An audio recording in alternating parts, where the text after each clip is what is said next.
बात तो आज साफ हो गई बॉस कि राहुल गांधी का टाइम अभी भी ठीक नहीं चल रहा है और उनकी पार्टी का भी साथ में टाइम ठीक नहीं चल रहा है। साथ में उनके सभी सहयोगी दलों के जमावड़े वाले इंडी गठबंधन का भी वक्त ठीक नहीं चल रहा है। और जब टाइम खराब होता है ना बॉस, तो सब कुछ खराब ही चल रहा होता है, कुछ भी अच्छा नहीं होता है, सब उल्टा चल रहा होता है।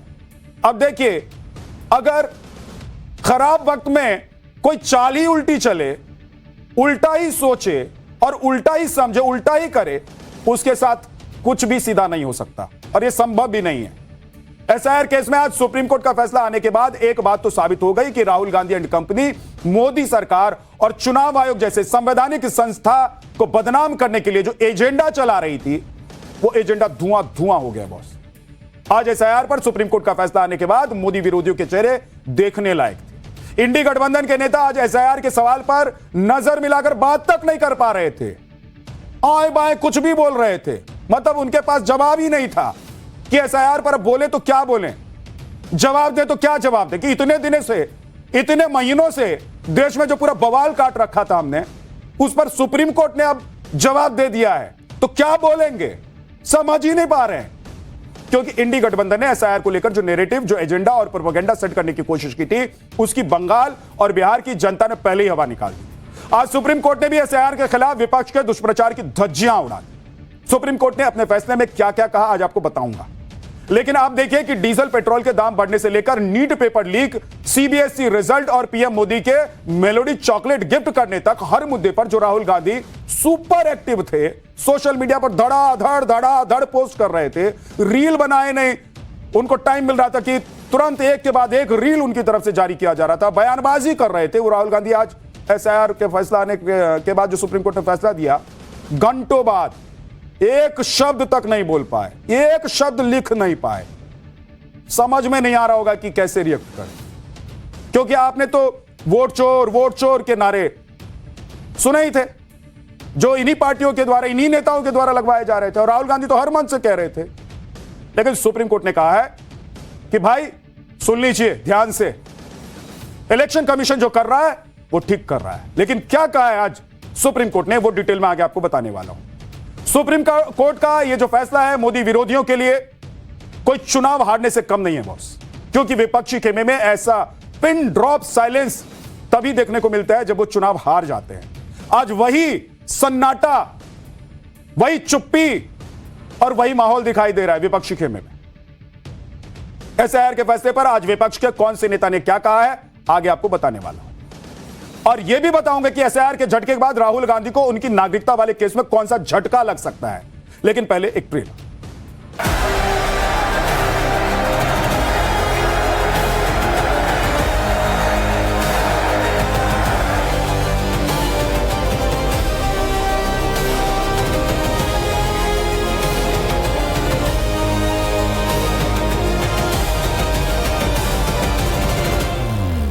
माननीय सुप्रीम कोर्ट ने कहा है कि एसआईआर की पूरी प्रक्रिया सही है।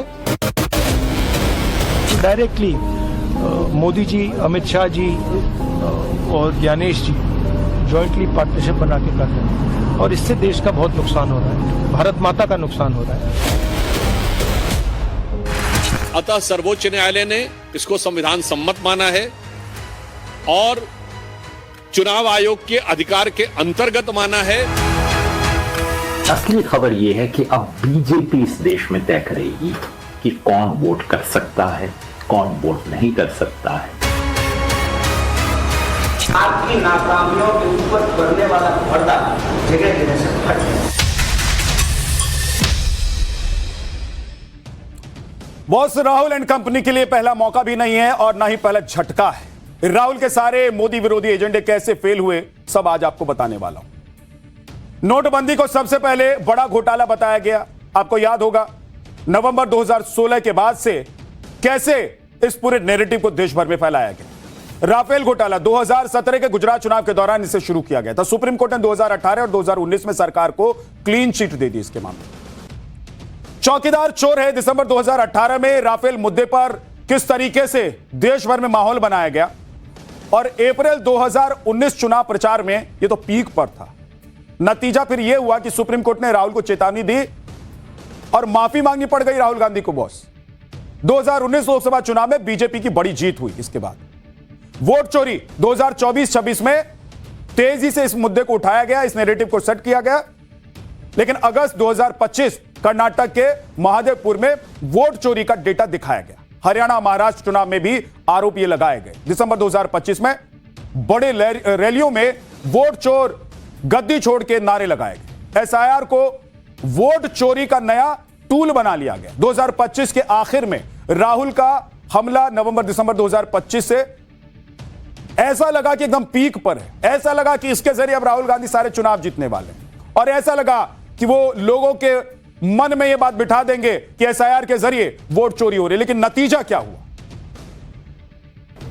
आज माननीय सुप्रीम कोर्ट का एसआईआर के ऊपर फैसला आ गया है। माननीय सुप्रीम कोर्ट ने कहा है कि एसआईआर की पूरी प्रक्रिया सही है। एसआईआर कराना ये इलेक्शन कमीशन का काम है, और एसआईआर जो इलेक्शन कमीशन ने कराया है वो बिल्कुल ठीक कराया है।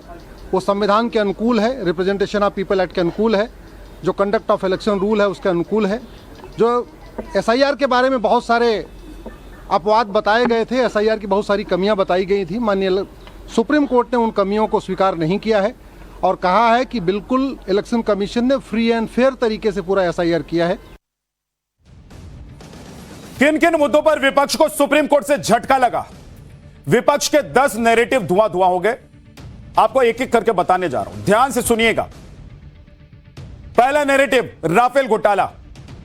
राफेल घोटाले को लेकर आपको याद है कि कैसे विपक्ष ने हल्ला काट दिया था, और आज देखिए एक एक नैरेटिव, एक एक जो हल्ला काटा गया विपक्ष की तरफ से, सब कैसे धराशायी हो गया, औंधे मुंह गिर गया गुरु। मोदी विरोधी गैंग का पहला नैरेटिव राफेल घोटाला था। सुप्रीम कोर्ट का फैसला क्या आया इस पर? सीबीआई जांच की मांग को खारिज कर दिया सुप्रीम कोर्ट ने, सरकार को क्लीन चिट दे दी गई। दूसरा नैरेटिव, चौकीदार चोर का। सुप्रीम कोर्ट का फैसला इस पर जब आया तो राहुल गांधी को सुप्रीम कोर्ट में माफी तक मांगनी पड़ गई। तीसरा नैरेटिव, मोदी सरनेम को लेकर। इस पर राहुल गांधी के खिलाफ केस हुआ और कोर्ट का जो फैसला आया उसमें राहुल गांधी दोषी ठहरा दिए गए। राहुल गांधी को 2 साल की सजा सुना दी गई। राहुल गांधी की संसद की सदस्यता चली गई थी उन दिनों, आपको याद होगा। चौथा नैरेटिव, ईडी और सीबीआई का दुरुपयोग करने को लेकर विपक्ष की तरफ से गढ़ा गया था। सुप्रीम कोर्ट ने इस पूरे मामले पर फैसला देते हुए 14 पार्टियों की याचिका पर सुप्रीम कोर्ट ने दखल देने से इनकार कर दिया। सोचिए कि सुप्रीम कोर्ट ने कहा, क्या लेकर आ गए हो, ये सब कोई बात है क्या? जिसकी सरकार होगी, एजेंसियां सरकार को बताएंगी कि हम जा रहे हैं आज फलाना चीज करने के लिए, और सरकार को लगेगा कि कोई गलत कर रहा है तो सरकार उसको बोलेगी नहीं, जाओ जरा देखो कोई चोरी कर रहा है। तो एजेंसी के हाथ पर हाथ रखकर बैठने के लिए है। सुप्रीम कोर्ट ने कह दिया कि भाई हम सुनेंगे ही नहीं, राजनेता आम नागरिकों से बढ़कर नहीं है, यह तक सुप्रीम कोर्ट ने कहा। पांचवा नैरेटिव, नोटबंदी की वैधता को लेकर सेट करने की कोशिश की गई, और सुप्रीम कोर्ट का फैसला इस पर यह आया कि सुप्रीम कोर्ट ने नोटबंदी के फैसले को संवैधानिक माना। छठा नैरेटिव, ईवीएम और वीवीपैट पर, इस पर खूब चुनौती दी गई। आपको याद होगा, याद है ना कि कुछ दिनों तक राहुल गांधी, विपक्षी पार्टी, सारे नेता लगे हुए थे, ईवीएम वीवीपैट का मैच नहीं हो रहा है। और इस पर जो सुप्रीम कोर्ट का फैसला आया, सोचिए कि कहां कहां पहुंच जाते हैं ये लोग। सोचते हैं कि भाई सुप्रीम कोर्ट में हर मामले को नैरेटिव सेट करते हैं और फिर सुप्रीम कोर्ट चले जाते हैं। लेकिन क्या हुआ सुप्रीम कोर्ट में? सुप्रीम कोर्ट में इनके कौन कौन से नैरेटिव और मुद्दे औंधे मुंह गिर गए, वो आज आपको बता रहा हूं, ध्यान से सुनिए। विपक्ष की 100% वीवीपैट की मांग खारिज कर दी। 7वां नैरेटिव, सीए कानून को चुनौती देना। कोर्ट ने पहले स्टेट देने से इनकार कर दिया इस पूरे मामले में, सुप्रीम कोर्ट ने। अब 8वां नैरेटिव क्या करा गया, जो ध्वस्त हो गया, आर्टिकल 370 खत्म करने के फैसले को चुनौती दी। आप सोचिए कि जिस आर्टिकल 370 को कोई सरकार सोच नहीं पा रही थी खत्म कर सकते हैं, मोदी सरकार ने जब उसको खत्म किया तो चले गए कि उसको ठीक कीजिए भाई, खत्म नहीं किया जा सकता है, उसको चुनौती दे दी सुप्रीम कोर्ट ने। सुप्रीम कोर्ट ने आर्टिकल 370 के खात्मे को सही ठहरा, बोला कि भाई संवैधानिक है, संविधान में इसका जिक्र है, व्यवस्था है, 370 को कैसे खत्म किया जा सकता है। 9वां नैरेटिव, सरकार पर पेगासस के जरिए जासूसी का आरोप लगाया गया। सुप्रीम कोर्ट ने सीबीआई जांच के आदेश नहीं दिए इस मामले में। और 10वां नैरेटिव, ईवीएम हैक करने का आरोप। सुप्रीम कोर्ट ने इस पूरे मामले में ईवीएम को टेम्पर प्रूफ माना। कई बार कहा गया इस पूरे मामले में कि भाई आइए, और एक बार टेम्पर करके दिखा दीजिए। कोई नहीं पहुंचता है, कोई नहीं, एक नेता नहीं गया कि आइए ईवीएम लेकर आइए, टेम्परिंग करवाएंगे। हमने इलेक्शन कमीशन के अधिकार को चुनौती नहीं दी थी।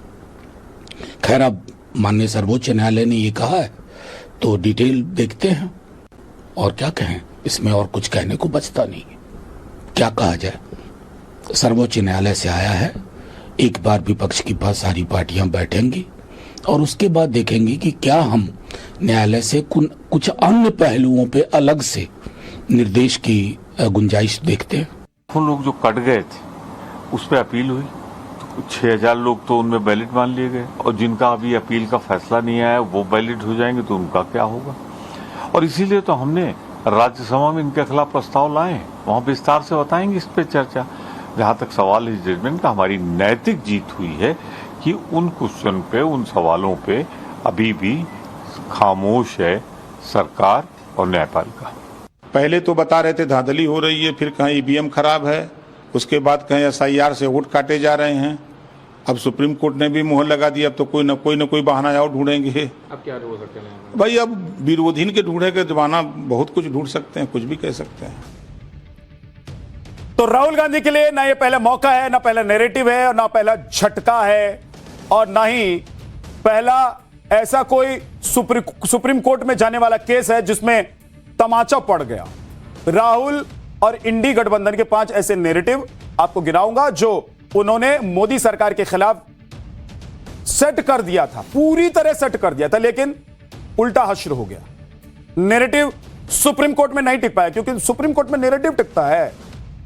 हर बार राहुल गांधी और उनकी टीम गजब बेइज्जती झेलती है, उसके बावजूद नहीं मानते। कानून की पिच पर राहुल के मोदी विरोधी सभी एजेंडे कैसे फेल हुए, अब एक एक करके आप सुनिए।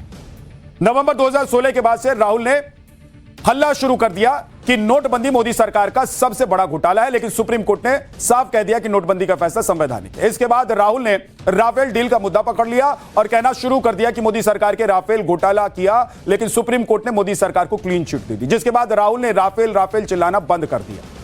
राफेल डील को जोड़कर ही राहुल ने पीएम मोदी को चौकीदार चोर कहना शुरू कर दिया। 2019 के चुनाव में राहुल ने इस बड़े चुनावी मुद्दा इसको बनाया, कोशिश की कि बड़ा चुनावी मुद्दा बन जाए, लेकिन नतीजा क्या हुआ ये सबको पता है। सुप्रीम कोर्ट ने राहुल गांधी को चेतावनी दी और उन्हें माफी तक मांगनी पड़ी। 2019 लोकसभा चुनाव में बीजेपी की बड़ी जीत भी हुई। इसके बाद जब 2024 का चुनाव आया तब राहुल ने वोट चोरी का मुद्दा उठाया। राहुल ने कर्नाटक, हरियाणा और महाराष्ट्र में हुए चुनावों में बीजेपी और चुनाव आयोग पर वोट चोरी का आरोप लगाया। 2025 के बिहार चुनाव में राहुल ने वोट चोर गद्दी छोड़ के नारे लगवाने शुरू कर दिए, लेकिन देखिए कि क्या हुआ, बिहार चुनाव भी हार गए राहुल गांधी, यानी कि जनता ने ही राहुल गांधी के नैरेटिव की हवा निकाल दी। इसके बाद जब बिहार में एसआईआर शुरू हुआ तो राहुल ने इसे वोट चोरी का नया टूल बता दिया, चुनाव आयोग को धमकाना शुरू कर दिया। लेकिन आज सुप्रीम कोर्ट ने राहुल के एसआईआर वाले नैरेटिव की भी हवा निकाल दी। सुनिए कि बिहार की रैली में राहुल ने कैसे एसआईआर के खिलाफ दुष्प्रचार शुरू किया। जो आपके साथ एसआईआर में हुआ, जो आपके नाम काटे गए, वो संविधान के खिलाफ काम था।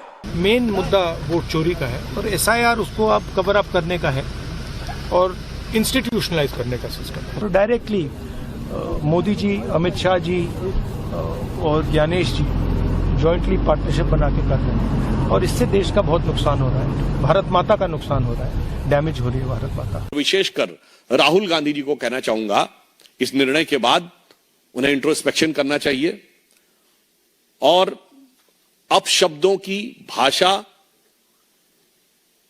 छोड़नी चाहिए। अपनी विदेश यात्राओं के भुगतान संतुलन में फंसकर जो मानसिक संतुलन खो बैठे हैं, उस संतुलन को पुनर्स्थापित करने का प्रयास करना चाहिए। सुप्रीम कोर्ट ने एसआईआर पर जो फैसला सुनाया है वो सिर्फ बिहार में हुए एसआईआर को लेकर सुनाया है, जबकि 13 राज्यों में एसआईआर हो चुका है, 19 राज्यों में एसआईआर होने वाला है। लेकिन इसी एक स्टेट के केस में सुप्रीम कोर्ट ने एसआईआर के खिलाफ विपक्ष के नैरेटिव की जो हवा निकाली है ना बॉस, कोर्ट के फैसलों और टिप्पणियों के लिए अगर एक लाइन में कुछ कहना हो तो यही कहा जाएगा कि आज कोर्ट ने इंडी गठबंधन के सरकार विरोधी और चुनाव आयोग विरोधी एजेंडों को छील कर रख दिया। बोलते ना छील कर रख देना, आज सुप्रीम कोर्ट ने छील कर रख दिया। आज सुप्रीम कोर्ट ने बिहार में एसआईआर के खिलाफ दायर की गई तमाम याचिकाओं पर सुनवाई करते हुए जो फैसला सुनाया है वो कुल 124 पन्नों का फैसला है। इस फैसले को पढ़ते पढ़ते विपक्षी नेताओं और मोदी विरोधी गैंग की सांस फूल गई। कई नेता कैसे हाँपने लगे आगे आपको दिखाऊंगा, बताऊंगा। लेकिन पहले सुप्रीम कोर्ट के 124 पन्नों के फैसले को मैं आपको सिर्फ 13 लाइनों में समझा देता हूं, बता देता हूं। एक एक लाइन ध्यान से सुनिएगा और देखिए कि सुप्रीम कोर्ट के फैसले और टिप्पणी की एक एक लाइन कैसे मोदी विरोधी गैंग के एक एक नैरेटिव को धुआं धुआं कर रही है। आज सुप्रीम कोर्ट ने लाउड एंड क्लियर कह दिया कि एसआईआर प्रक्रिया वैध है, संविधान के दायरे में है और आरपी एक्ट के अनुरूप है। सुप्रीम कोर्ट ने कहा कि इलेक्शन कमीशन ऑफ इंडिया को अपनी शक्तियों के तहत वोट लिस्ट एसआईआर करने का अधिकार है। चीफ जस्टिस ने कहा कि चुनाव आयोग ने अपनी कानूनी शक्तियों से बाहर जाकर काम नहीं किया है। सीजेआई ने यह भी कहा कि मतदाता सूची में शामिल करने के लिए इलेक्शन कमीशन ऑफ इंडिया नागरिकता की जांच कर सकता है। यही नहीं, विपक्ष चीख चीख कर कह रहा था कि इलेक्शन कमीशन को नागरिकता जांच का कोई अधिकार नहीं है। याद है आपको कैसे विपक्षी नेता चीख रहे थे कि इलेक्शन कमीशन को किसने अधिकार दे दिया कि नागरिकता की जांच करेंगे? नागरिकता की जांच नहीं करेंगे तो कैसे वोटर आईडी कार्ड को सेट करेंगे और यह तय करेंगे कि वोटर आईडी कार्ड होना चाहिए कि नहीं होना चाहिए? लेकिन आज चीफ जस्टिस ने फैसला दे दिया है कि चुनाव आयोग को नागरिकता की जांच करने का सीमित अधिकार है। कोर्ट ने यह भी कहा कि एसआईआर की प्रक्रिया प्रोपोर्शनैलिटी टेस्ट पर भी खरी उतरती है और फैसले में यह भी कहा गया है कि जिस मकसद से एसआईआर प्रक्रिया की गई वो पूरी तरीके से तार्किक है। कोर्ट ने विपक्ष के उस आरोप को भी गलत बता दिया। एसआईआर की प्रक्रिया अत्यधिक या फिर असंतुलित है। कोर्ट ने कहा कि एसआईआर बिल्कुल बैलेंस है। एसआईआर की प्रक्रिया में मनमानेपन को रोकने के लिए पर्याप्त सुरक्षा का उपाय मौजूद है, यह भी कोर्ट ने आज कह दिया।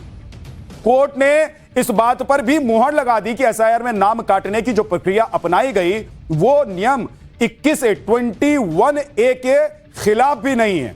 और सुनिए कि एसआईआर को लेकर चुनाव आयोग की कार्रवाई वैधानिक दायरे में आती है, यह भी कोर्ट ने कह दिया कि कान खोलकर सुन लीजिए। अब ये सुनेंगे तभी तो। एसआईआर में मांगे गए दस्तावेज तर्क संगत मापदंडों पर आधारित है और एसआईआर में दस्तावेज मांगे जाने का उद्देश्य सिर्फ मतदाता सूची की शुद्धता सुनिश्चित करना है। ये तमाम बातें सुप्रीम कोर्ट ने कही हैं। मतलब विपक्ष ने एसआईआर को लेकर जितने तरह के भ्रम और दुष्प्रचार फैलाने की कोशिश की थी, आज सुप्रीम कोर्ट ने सब क्लियर कर दिया बॉस। सुनिए कि सुप्रीम कोर्ट के वकील अश्विनी उपाध्याय ने कोर्ट के फैसले के बारे में क्या बताया है और बीजेपी सांसद सुधांशु त्रिवेदी ने इंडी गठबंधन को सनातन धर्म विध्वंसक क्यों बता दिया। आज माननीय सुप्रीम कोर्ट का एसआईआर के ऊपर फैसला आ गया है। माननीय सुप्रीम कोर्ट ने कहा है कि एसआईआर की पूरी प्रक्रिया सही है। एसआईआर कराना ये इलेक्शन कमीशन का काम है और एसआईआर जो इलेक्शन कमीशन ने कराया है वो बिल्कुल ठीक कराया है। वो संविधान के अनुकूल है, रिप्रेजेंटेशन ऑफ पीपल एक्ट के अनुकूल है, जो कंडक्ट ऑफ इलेक्शन रूल है उसके अनुकूल है। जो एसआईआर के बारे में बहुत सारे अपवाद बताए गए थे, एसआईआर की बहुत सारी कमियां बताई गई थी, माननीय सुप्रीम कोर्ट ने उन कमियों को स्वीकार नहीं किया है और कहा है कि बिल्कुल इलेक्शन कमीशन ने फ्री एंड फेयर तरीके से पूरा एसआईआर किया है।